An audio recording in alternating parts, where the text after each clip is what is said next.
सभी भक्तों और ईश्वर की संतानों को मेरा कोटि कोटि प्रणाम और बाबा भोले सबका कल्याण करें तथा सबकी मनोकामनाओं को पूर्ण करें, ऐसी आशा है और बाबा भोले से प्रार्थना भी है। हम श्री रुद्र संहिता के 36 अध्यायों का अध्ययन कर चुके हैं। द्वितीय खंड पे हैं हम। 31वें अध्याय से अध्ययन शुरू करते हैं। अध्ययन शुरू करने से पहले ओम नमः शिवाय, हर हर महादेव। 31वां अध्याय, आकाशवाणी। ब्रह्मा जी कहते हैं, हे नारद, जब दक्ष के उस महान यज्ञ में घोर उत्पात मचा हुआ था और सभी डर के कारण भयभीत हो रहे थे, तो उस समय वहां पर एक आकाशवाणी हुई। हे मूर्ख दक्ष, तूने ये बहुत बड़ा अनर्थ कर दिया है। तूने शिव भक्त दधीची के कथन को प्रामाणिक नहीं माना, जो तेरे लिए परम मंगलकारी और आनंददायक था। तूने उनका भी अपमान किया और तो वे तुझे शाप देकर तेरी यज्ञशाला से चले गए। तब भी तू कुछ नहीं समझा।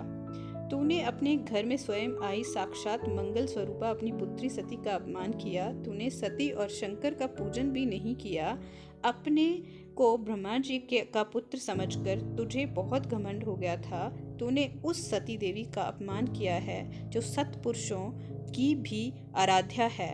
वे समस्त पुण्यों का फल देती है। वे तीनों लोकों की माता है, कल्याण स्वरूपा है और भगवान शंकर की अर्धांगिनी है। सती देवी प्रसन्न होने पर सुख और सौभाग्य प्रदान करती है। वे परम मंगलकारी है। सती देवी की पूजा करने से समस्त भयों से छुटकारा मिल जाता है और मनोवांछित फलों की प्राप्ति होती है। देवी सभी उपद्रवों को नष्ट कर देती है।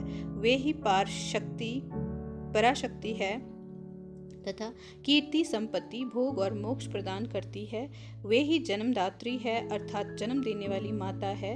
वे ही इस जगत की रक्षा करने वाली आदि शक्ति है और वे ही प्रलय काल में जगत का संहार करने वाली है। सती ही भगवान विष्णु संहिता, ब्रह्मा, इंद्र, चंद्र, अग्नि, सूर्यदेव आदि सभी देवताओं की जननी है। वे साक्षात जगदम्बा है।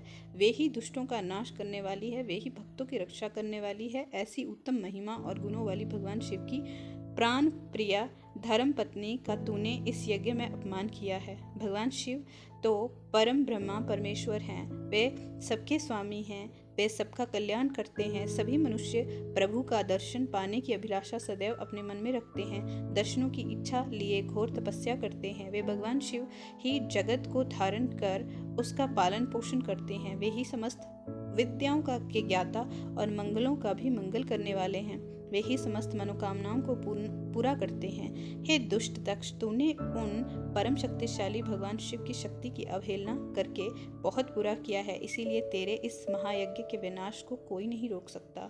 जिनके चरणों में धूल शेषनाग रोज अपने मस्तक पर धारण करता है, जिनके चरण कमल का ध्यान करने से ब्रह्मा को ब्रह्मत्व प्राप्त हुआ है, तूने उनका ही और उनकी पत्नी सती का पूजन न करके अपना बहुत अनिष्ट किया है। भगवान शिव ही इस संपूर्ण जगत के पिता और उनकी पत्नी देवी सती इस जगत की माता हैं। तूने उन माता पिता का सत्कार ना कर उनका घोर अपमान किया है।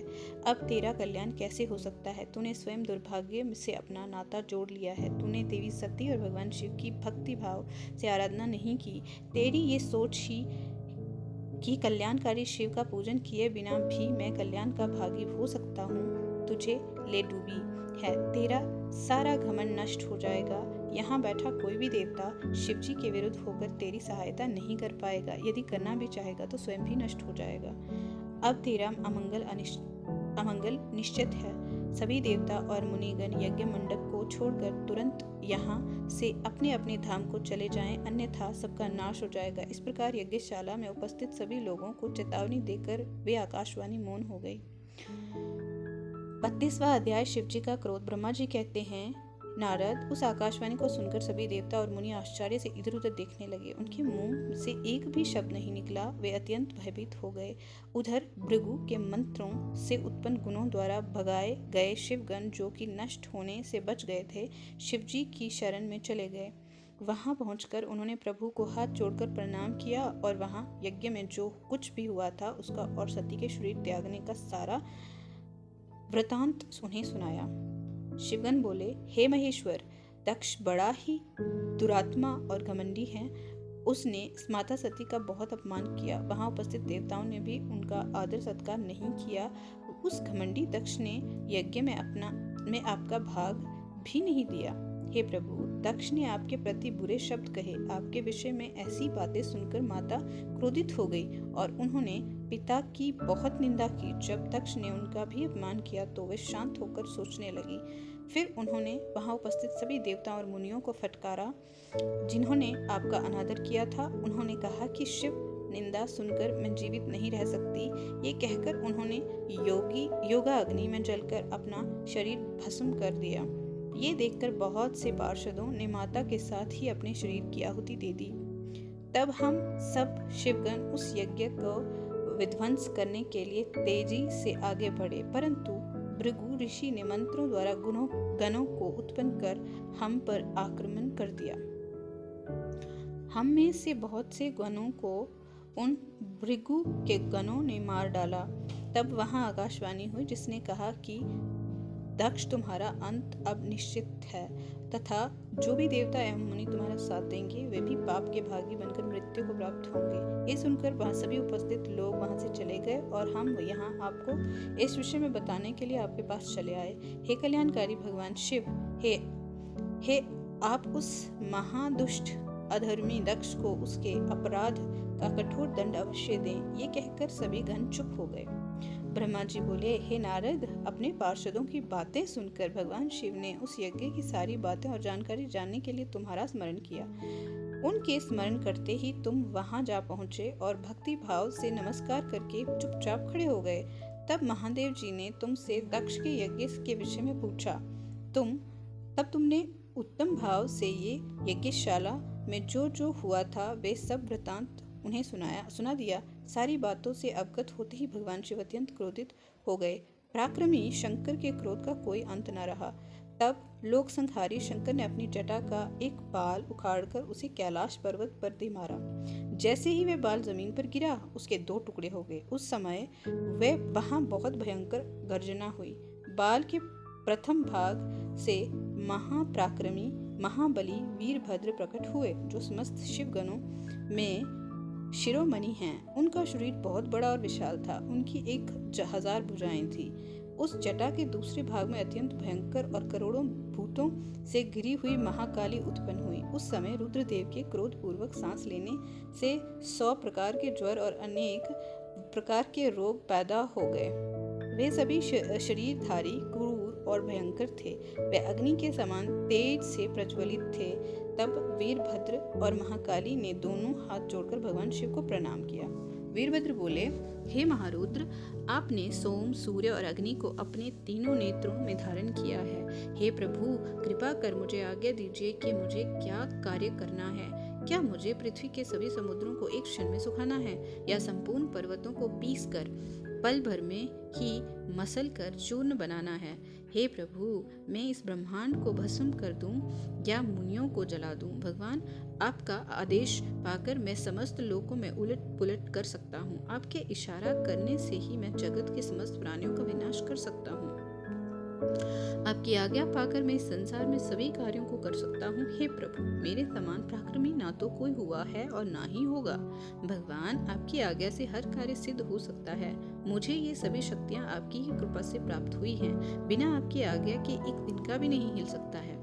हे करुणा निधान, मैं आपके चरणों में प्रणाम करता हूँ। आप अपने कार्य की सिद्धि की जिम्मेदारी मुझे सौंपिए और मैं उसे पूर्ण करने का पूरा प्रयास करूंगा। हे प्रभु, आपके चरणों का मैं हर समय चिंतन करता रहता हूँ। आपकी भक्ति परम उत्तम है। आप बिना कहे ही अपने भक्तों की समस्त इच्छाओं को पूरा करके उन्हें मनोवांछित और अभीष्ट फल प्रदान करते हैं। आप भक्तवत्सल हैं। भगवान, मुझे कार्य करने का आदेश दें तथा साथ ही उस कार्य की सफलता का भी आशीर्वाद दें।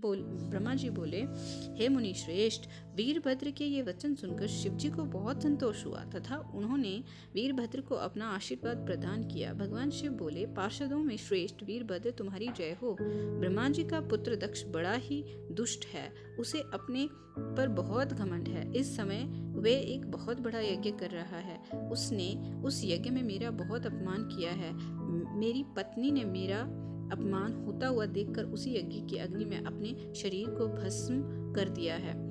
अब तुम सब परिवार उस यज्ञ में जाओ, वहां यज्ञशाला में जाकर तुम उस यज्ञ को विनष्ट कर दो। यदि देवता, गंधर्व अथवा कोई अन्य तुम्हारा सामना करे तो तुम्हें ललकारे तो तुम उसे भी भस्म कर देना।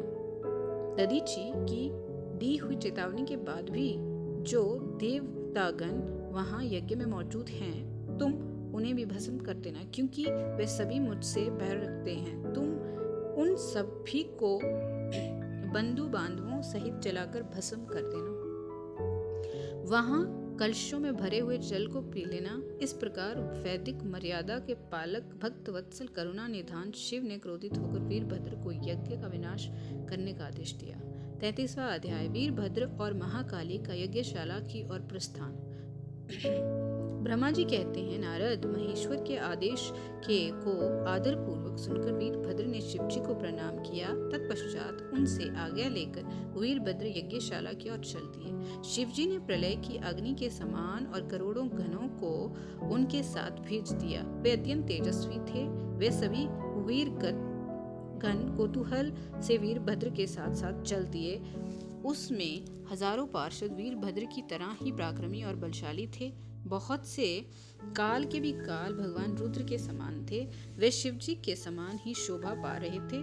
तत्पश्चात वीरभद्र शिवजी जैसा वेश धारण कर ऐसे रथ पर चढ़कर चले जो 400 हाथ लंबा था, और इस रथ को 10,000 शेर खींच रहे थे, और बहुत से हाथी, शार्दुल, मगर, मत्स्य उस रथ की रक्षा के लिए आगे आगे चल रहे थे। काली, कात्यायनी, ईशानी, चामुंडा, मुंडमर्दिनी, भद्रकाली, भद्रा, त्वरिता और वैष्णवी नामक नव दुर्गाओं ने भी भूतों पिशाचों के साथ दक्ष के यज्ञ का विनाश करने के लिए उस ओर प्रस्थान किया कि डाकिनी, शाकिनी, भूत, पिशाच, प्रथम गुहाग, कुष्मांड, परपट, चटक, ब्रह्मराक्षस, भैरव तथा क्षेत्रपाल आदि सब वीरगण भगवान शिव की आज्ञा पाकर दक्ष के यज्ञ का विनाश करने के लिए यज्ञशाला की ओर चल दिए।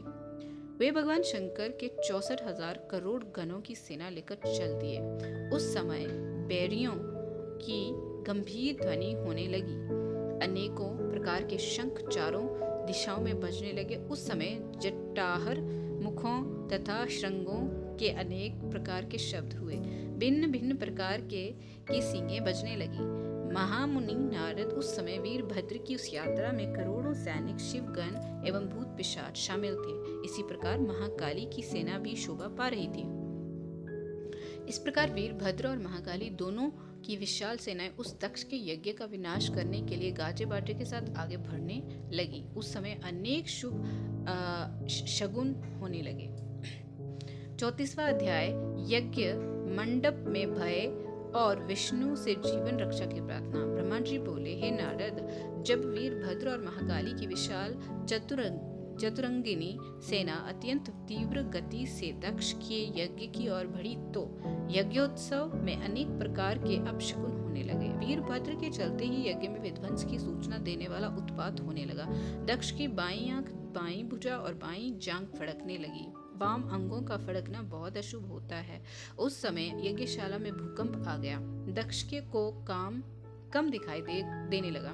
भरी दोपहर में उसे आसमान में तारे दिखने लगे। दिशाएं धुंधली हो गई।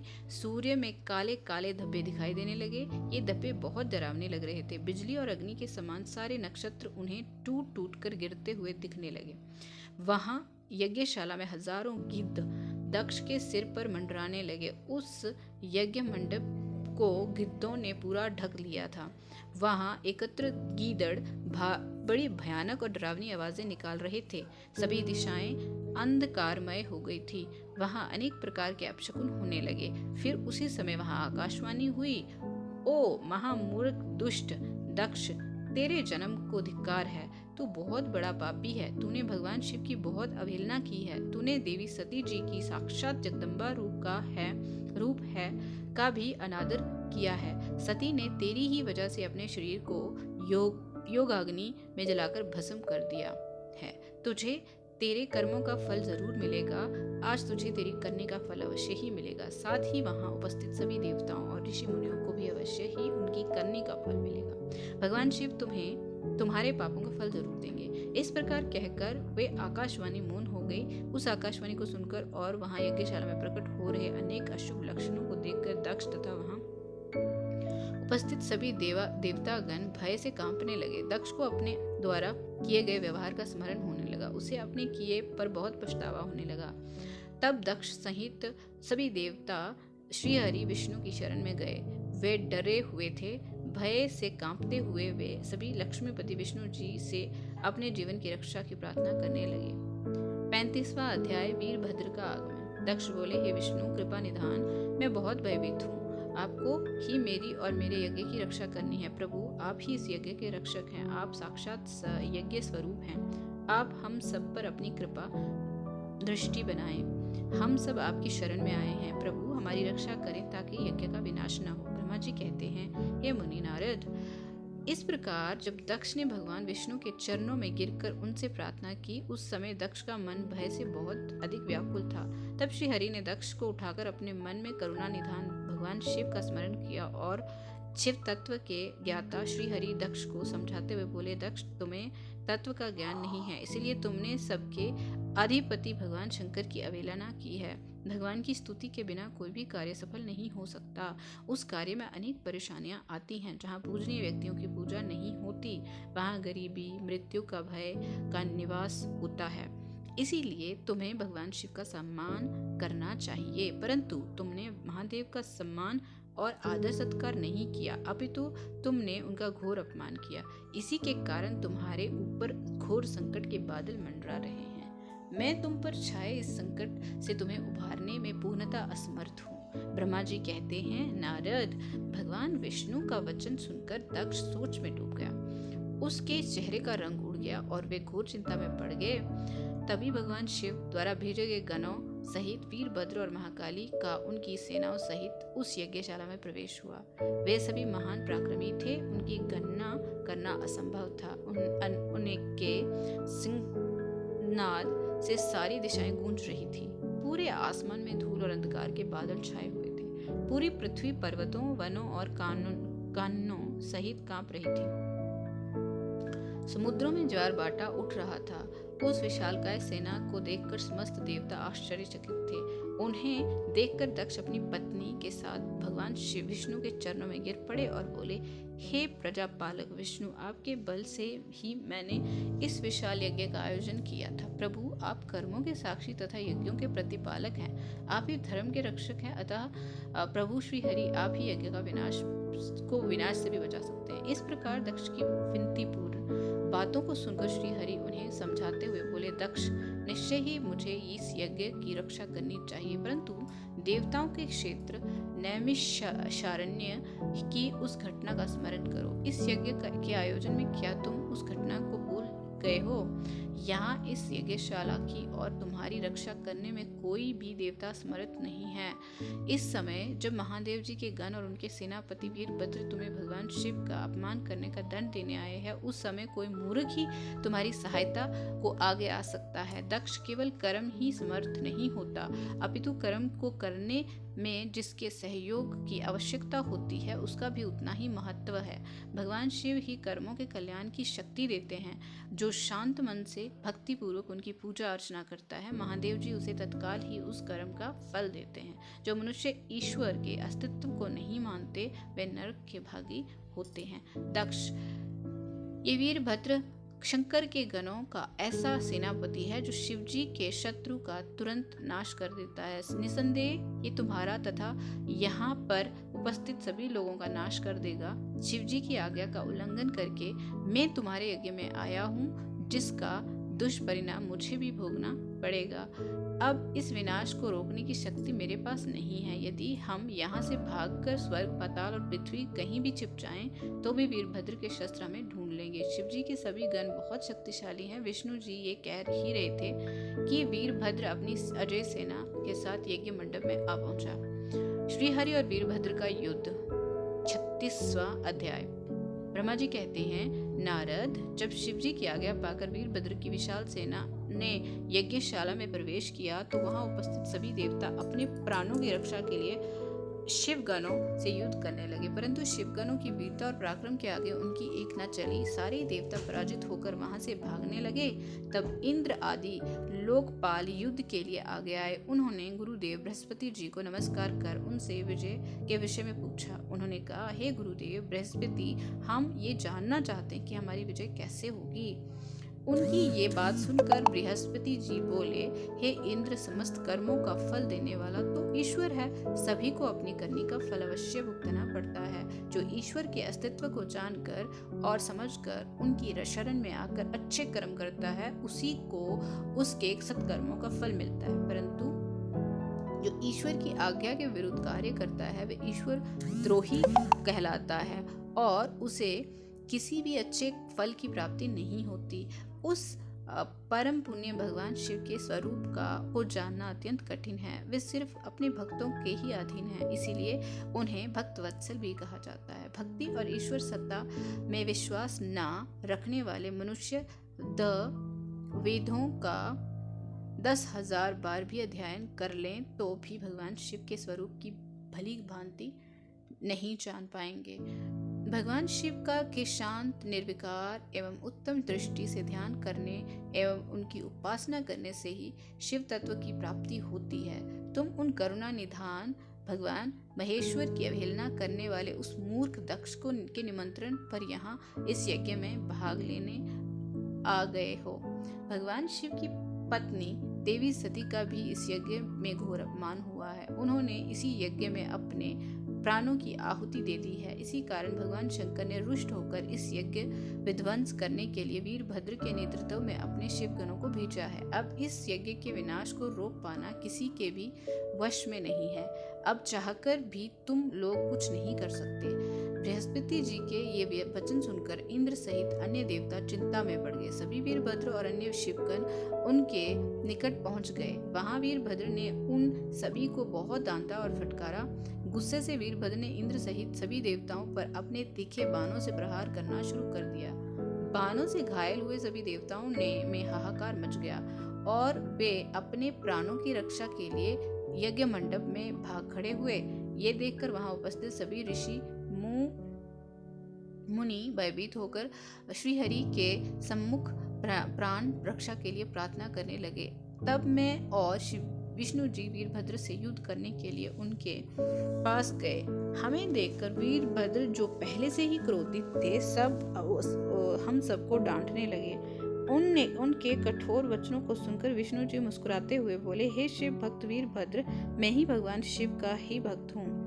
उनमें मेरी अपार श्रद्धा है। मैं उन्हीं का सेवक हूँ, परंतु दक्ष अज्ञानी और मूर्ख है। ये सिर्फ कर्म कांडों में ही विश्वास रखता है। जिस प्रकार महेश्वर भगवान अपने भक्तों के ही अधीन है, उसी प्रकार मैं भी अपने भक्तों के ही अधीन हूँ। दक्ष मेरा अनन्य भक्त है। उसकी बारंबार प्रार्थना पर मुझे इस यज्ञ में उपस्थित होना पड़ा। हे वीरभद्र, तुम रुद्रदेव के रौद्र रूप अर्थात क्रोध से उत्पन्न हुए हो। तुम्हें भगवान शंकर ने इस यज्ञ का विनाश करने के लिए यहाँ भेजा है। उनकी आज्ञा तुम्हारे लिए शिरोधार्य है। मैं इस यज्ञ का रक्षक हूँ, तो अतः इसे बचाना मेरा पहला कर्तव्य है। इसीलिए तुम भी अपना कर्तव्य निभाओ और मैं भी अपना कर्तव्य निभाता हूँ। हम दोनों को ही अपने उत्तरदायित्व की रक्षा के लिए आपस में युद्ध करना पड़ेगा। भगवान विष्णु के ये वचन सुनकर वीरभद्र हंसकर बोला कि आप मेरे परमेश्वर भगवान शिव के भक्त हैं। ये जानकर मुझे बहुत प्रसन्नता हुई। भगवान, मैं आपको नमस्कार करता हूँ। आप मेरे लिए भगवान शिव के समान ही पूजनीय हैं। मैं आपका आदर करता हूँ, परंतु शिव आज्ञा के अनुसार मुझे इस आज्ञा का विनाश करना है। ये मेरा कर्तव्य है। यज्ञ का रक्षक होने के नाते इसे बचाना आपका उत्तरदायित्व है। अतः हम दोनों को ही अपना अपना कार्य करना है। तब श्री हरि और वीरभद्र दोनों ही युद्ध के लिए तैयार हो गए। तत्पश्चात दोनों में घोर युद्ध हुआ। अतः अंत में वीरभद्र ने भगवान विष्णु के सुदर्शन चक्र को जड़ कर दिया, उनके धनुष के 3 टुकड़े कर दिए। वीरभद्र विष्णु जी पर भारी पड़ रहे थे। तब उन्होंने वहां से अंतर्ध्यान होने का विचार किया। सभी देवता और ऋषिगण ये समझ चुके थे कि ये जो कुछ हो रहा है वे देवी सती के प्रति अन्याय और शिवजी के अपमान का ही परिणाम है। इस संकट की घड़ी में कोई भी उनकी रक्षा नहीं कर सकता। तब वे देवता और ऋषिगण शिवजी का स्मरण करते हुए अपने अपने लोक को चले गए। मैं भी दुखी मन से अपने सत्य लोक को चला आया। उस यज्ञ स्थल पर बहुत उपद्रव हुआ। वीरभद्र और महाकाली ने अनेक मुनियों एवं देवताओं को प्रताड़ित करके उनका वध कर दिया। भृगु, पूषा और भग नामक देवताओं को उनकी करनी का फल देते हुए उन्हें पृथ्वी पर फेंक दिया। 37वां अध्याय, दक्ष का सिर काटकर यज्ञ कुंड में डालना। हे नारद, यज्ञशाला में उपस्थित सभी देवताओं को डरा कर और मार कर वीरभद्र ने वहां से भगा दिया और जो बाकी बच्चे उनको भी मार डाला। तब उन्होंने यज्ञ के आयोजक दक्ष को, जो कि भय के मारे अंतर्वेदी में छिपा हुआ था, बलपूर्वक पकड़ लिया। वीरभद्र ने दक्ष के शरीर पर अनेकों वार किए। वे दक्ष का सिर तलवार से काटने लगे, परंतु दक्ष के योग के प्रभाव से वे सिर काटने में असफल रहे। वीरभद्र ने दक्ष की छाती पर पैर रखकर दोनों हाथों से उसकी गर्दन मरोड़कर तोड़ दी। तत्पश्चात दक्ष के सिर को वीरभद्र ने अग्निकुंड में डाल दिया। उस महान यज्ञ का संपूर्ण विनाश करने के उपरांत वीरभद्र और सभी गण जीत की खुशी के साथ कैलाश पर्वत पर चले गए और शिवजी को अपनी विजय की सूचना दी। इस समाचार को पाकर महादेव जी बहुत प्रसन्न हुए। आज के लिए इतना ही। आगे का हम सफर जारी रखेंगे अगली वीडियो के साथ। धन्यवाद। ईश्वर सबका कल्याण करे।